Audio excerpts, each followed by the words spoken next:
আসসালামু আলাইকুম। যখন বাংলাদেশের ক্রাইসিস টাইম তখন আমাদের ভাইয়েরা আনসার ভাইয়েরা তাদের এখন চাকরি স্থায়ীকরণের দাবিতে মাতম হয়ে আছে।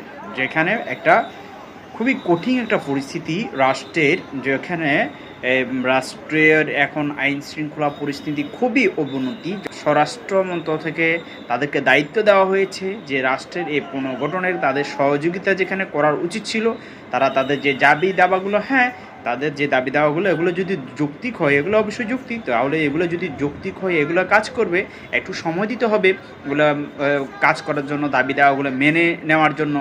বাংলাদেশের এখন এই মুহূর্তে যে ক্রাইসিস চলতেছে, সেই ক্রাইসিস মুহূর্তে তারা বাংলাদেশের মানুষের সাথে না দাঁড়িয়ে, মানুষের পক্ষে না দাঁড়িয়ে স্বল্পকালীন যে সরকার গঠন হয়েছে, এই অন্তর্বর্তীকালীন সরকারের কাছে আমার বিনীত অনুরোধ থাকবে, যারা এই আন্দোলনের সাথে জড়িত তারা যদি খুব অল্প সময়ের ভিতরে ফিরে না আসে, তাদের বিরুদ্ধে খুব কঠিন থেকে কঠিন ব্যবস্থা যাতে বাংলাদেশ সরকার নেয়।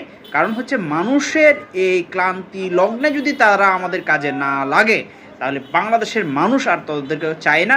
তাদের আর এই বাংলাদেশে তাদের এই চাকরিতে তাদের এখানে স্থায়িত্ব হওয়ার কোনো অধিকার আছে বলে অন্তত আমি মনে করি না।